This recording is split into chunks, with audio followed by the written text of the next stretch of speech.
That coveted blue check mark on Twitter could soon be open and available to any user for a small fee. I don't know if that's true, the way we're characterizing it. I don't to any think... user? I don't know. No. That's one of the changes that could be coming to the social media platform under the new billionaire owner Elon Musk, who says for just $8 a month, users can add the verification, the blue check mark. The mark is currently free, but reserved strictly for high-profile accounts as a way to make it easier to spot impersonators. So here to discuss is Andy Wu. He's an assistant professor at Harvard Business School, and Goran Palik, who is an associate professor at the DeGroote School of Business at McMaster University. All right, so let's dig into this. Got to do my McMaster University shout. Well, why is that? Did you go to? No, I went to U of T, but you know. Oh, okay. All right. It's another Canadian. Andy, let me begin with you, Professor. So we were saying earlier at the top of the show that it strikes me that I'm not sure that Elon Musk understands, or maybe he hasn't been briefed yet on how the verification system, the blue check mark, came into place at Twitter years ago. Because the notion, and he's been sort of tweeting about it, that he's trying to make this for the people. He's trying to strike a blow against elitists. But that's not really what that blue check mark represents, is it? No, not at all, at least in terms of the business plan they have going forward. I think originally the blue check mark was meant to validate figures of prominence that have important public opinions. Today, I think the blue check mark is going to transform into an additional revenue stream for the company, and it's an important time for Twitter to be exploring possible revenue streams. This could be a significant one.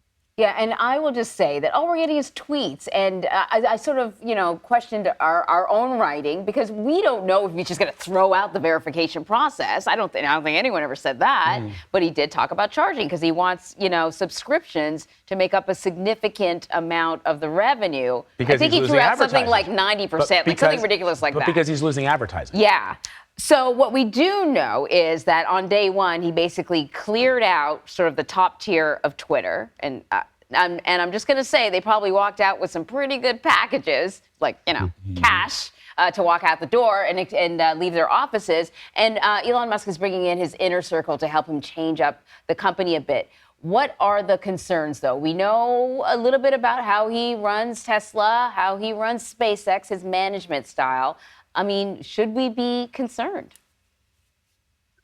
So I think one of the important factors to consider here is that Twitter has a really big cultural impact. And the big concern is that somebody running this company privately might have a deleterious impact on the way Twitter manages its users.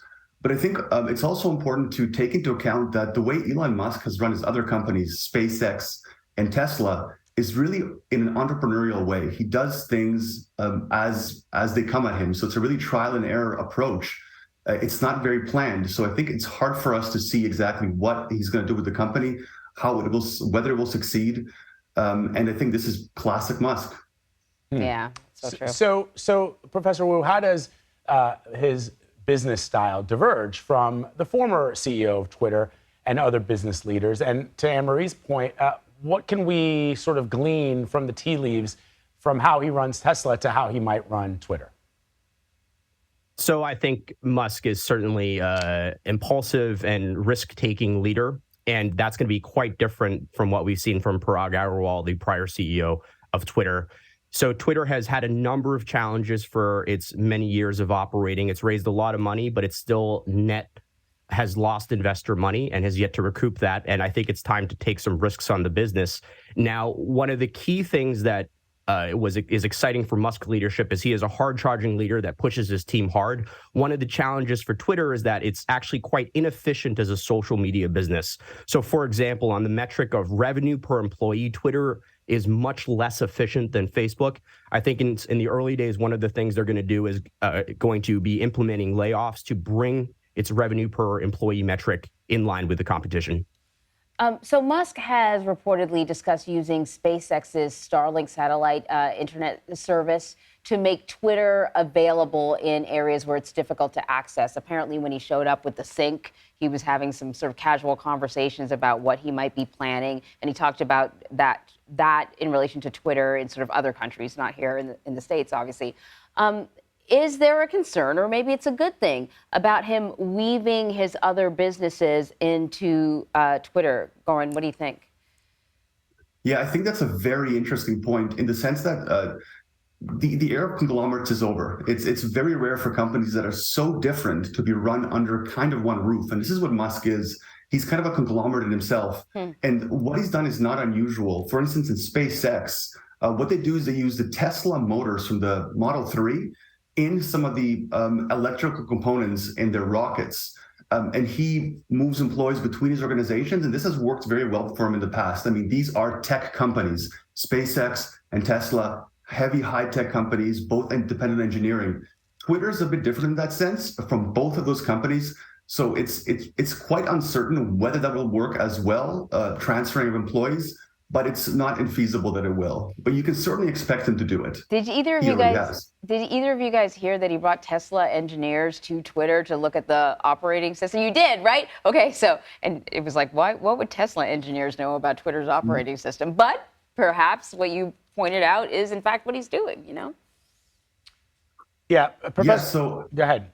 Sorry, go ahead. No, please. Yeah, so I think the idea there is so he's quite recently started talking about Tesla as more of a software company. He's really pushing self-driving, and we know self-driving requires a lot of really strong AI, which can potentially be leveraged for content moderation. This is a huge challenge, however, and YouTube, Facebook, which have been around for a very long time, haven't had that kind of success in content moderation in a way that's automated. Whether Tesla can do it, given the fact that it's quite difficult to implement self-driving in itself, again, it's questionable, but he's trying.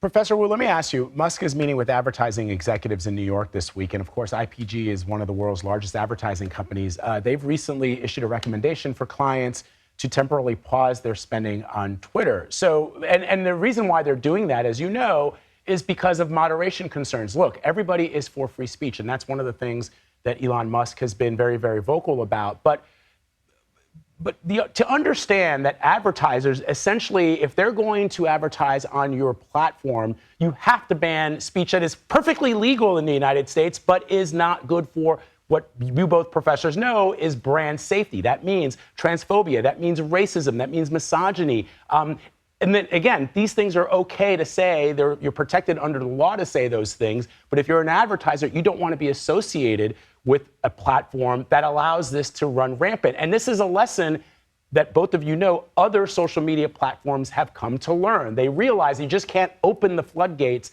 and let anybody say and do whatever it is that they want. We've seen it in YouTube, we've seen it in Instagram, and even some of the right-wing sites have experienced this without being able to make money. You will lose money if you try to do this.